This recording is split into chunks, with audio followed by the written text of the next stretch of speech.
Strength 26, Dexterity 21, Constitution 13, Intelligence 23, Wisdom 21, Charisma 20. 2 free stat points to spend. Health 78, Stamina 78, Mana 62, plus 7 points added from Spirit Ring. Skills: Swordsmanship 12, Engineering 13, Knowledge 15, Diplomacy 2, Tactics 6, Metal Crafting 9, Wood Crafting 7, Electronics 10, Bluffing 1, Leadership 2, Mana Manipulation 2, Invocation Magic 1, Mana Sense 1. Available skill slots 1. Powers and spells: Invent, Lightning, Null. My knowledge skill had leveled up by 1 point, and I'd also gained a new skill called Mana Sense. I dismissed the inner scroll, stretching my arms again, and yawned. It was hard to describe what Mana Sense felt like. I could detect the energy coming off myself. It felt like lights going on in my brain. A surge of chemicals or endorphins gave me a slight boost whenever I sensed mana, and those chemicals made me want to act. For a while, I had thought there was something wrong with me. The mana rising off my body had made it difficult to sleep at night. I'd felt buzzed at times, too, jumpy and quick to speak without thinking. Feeling sluggish from the lack of mana in my body, I rose from my chair. I moved toward the front of the tent, where I'd set my inventory bag with a bunch of magic items inside of it.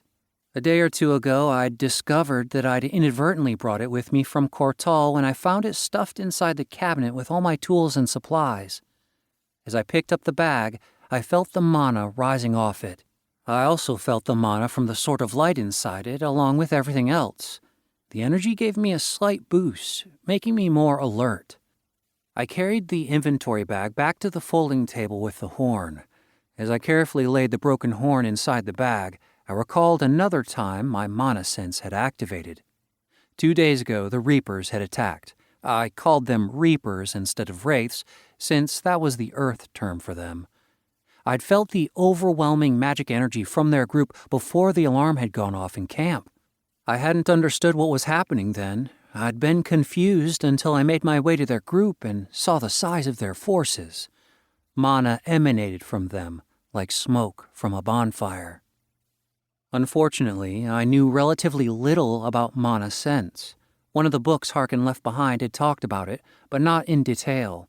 I hoped if I painted enough of the liquid mana onto the horn and into the cracks, it might act as a catalyst to unlock the power to travel between worlds again. This assumed any of that magic remained in the horn, which was by no means certain. I put my hand on my head, stressed over what I had done. Amid our struggle to repair the barrier, destroying the horn seemed the logical thing to do. Looking back, it seemed like my only viable move. The decision to blow up the horn saved my life and the lives of everyone with me. It meant we could repair the barrier, shutting off the enemy from reinforcements. I hated being cut off from my new friends, my second home, and Harkin when I'd gotten to care for her.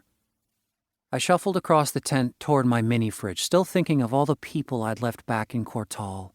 What was King Alfred doing? How about Carl? No doubt they were together. Who was holding things down at my castle? What must Pyrdian think? Perhaps they'd make him the new duke. I sank into a lounge chair with a cold beer from the fridge and cracked it open. I glanced at the hanging cloth with the crest of the blue lily and sighed. What about Halgrim? No doubt he had gone back to the Dwarven lands by now. He was probably working on making some of those rifle grenades to use against the enemy. Was Harkin fighting the creatures in my stead?